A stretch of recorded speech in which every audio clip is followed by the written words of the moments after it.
सुप्रभात प्यारे बच्चों, कैसे हैं आप सब। आशा करती हूँ कि आप सब स्वस्थ होंगे। बच्चों, अब ब्रेक के बाद हमारी ये आज दूसरी वीडियो है, ठीक है, जिसमें हमने अपनी अब तक 5 वीडियो हम कर चुके हैं। ये हमारी कक्षा नंबर 6 है।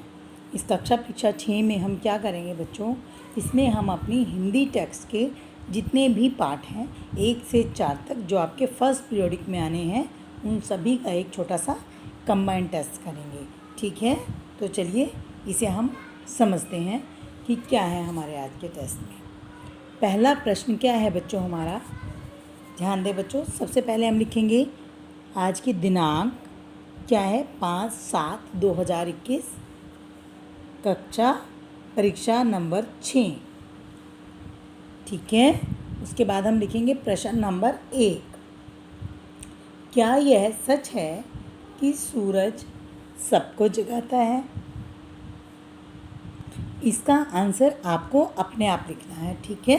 ये सभी हम कई बार कर चुके हैं, जिसको मुझे दोबारा आपको समझाने की ज़रूरत नहीं है। दूसरा प्रश्न है हमारा बच्चों, मिट्टू से लगाव हो जाने पर गोपाल ने क्या सोचा था। क्या सोचा था उसने कि जो हमने पाठ पढ़ा है और नहीं भी अगर किसी बच्चे का किसी वजह से अच्छे से नहीं समझ पाए हो तो आप बिफोर एग्ज़ाम उस पाठ को और अच्छे से रीडिंग कर लें, ठीक है। प्रश्न नंबर 3, ब्राह्मण ने राह से गुजरते हुए क्या देखा। राह मतलब क्या होता है बेटा, रास्ता, यानी कि जब ब्राह्मण रास्ते से गुजर रहा था तो उसने क्या देखा था। उसका उत्तर आप यहाँ लिखेंगे। बूंद मन में क्या सोच रही थी। क्या सोच रही थी जब वो बादलों से निकली थी तो उसके मन में क्या चल रहा था, ठीक है। उसका हम आंसर यहाँ पर लिखेंगे।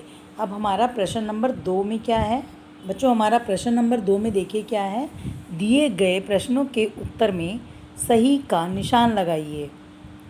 ठीक, समझ में आया प्रश्न। आपको कुछ प्रश्न दिए जा रहे हैं जिसके सामने आपको ऑप्शन भी दिए जा रहे हैं।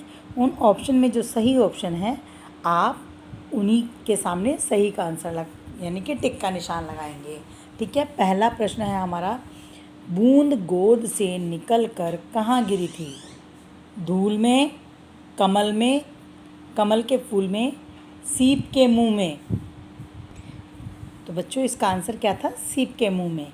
बूंद किसकी गोद में गिरी थी, हवा, बादल, आसमान, ठीक है। जो इसका राइट आंसर है आप उसको टिक करेंगे, लेकिन इसका आंसर मैं आपको फिर भी बता रही हूँ, ये है बूंद बादल की गोद से निकली थी, राइट।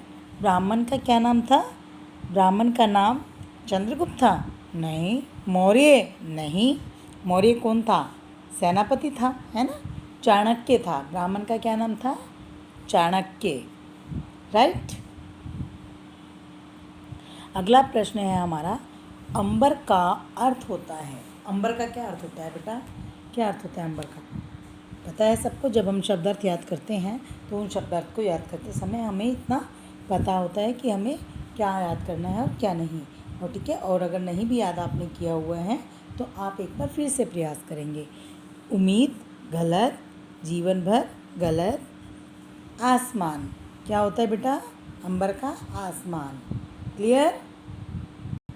देखिए ये हमारा अब लास्ट क्वेश्चन है, क्या है, सूरज जीवन है धरती का कविता से हमें क्या शिक्षा मिलती है। क्या शिक्षा मिलती है बेटा इस पाठ से हमें, आपने इसका उत्तर लिखना है। क्या उत्तर लिखेंगे हम इसका, सूरज धरती पर जीवन का एक महत्वपूर्ण स्रोत है, ठीक है, यानी कि एक महत्वपूर्ण जीने का साधन है। वाक्य बनाइए, फीका का वाक्य क्या बनाएंगे आप, जो भी आप वाक्य बनाएंगे अपने क्वेश्चन के सामने लिखेंगे, राइट।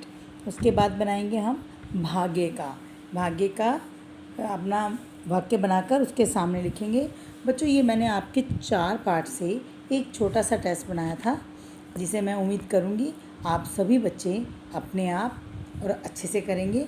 वैसे मैं 5th क्लास, आप बहुत अच्छा कर रहे हो, अपनी जूम क्लास में बहुत अच्छा रिस्पांस देते हो, मुझे आपकी जूम क्लास से कोई शिकायत नहीं है।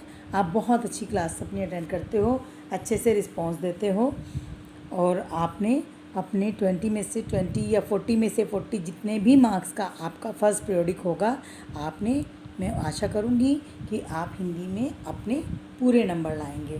ठीक है बेटा। उसके बावजूद भी अगर आपको किसी किस्म की कोई परेशानी है, कुछ आपको नहीं समझ में आ रहा है, तो आप मुझसे पूछ सकते हो। ठीक है। कोई भी परेशानी किसी भी किस्म की आपको अपनी पढ़ाई से संबंधित है तो आप मुझसे कॉल भी करके पूछ सकते हो, या फिर आप मुझे अपनी जूम क्लास में कंफर्म कर सकते हो। वैसे हम लोग कंफर्म करते ही हैं। ठीक है। तो चलिए, आपका दिन शुभ रहे। धन्यवाद। आप स्वस्थ रहें, खुश रहें। मिलते हैं अपनी अगली कक्षा में।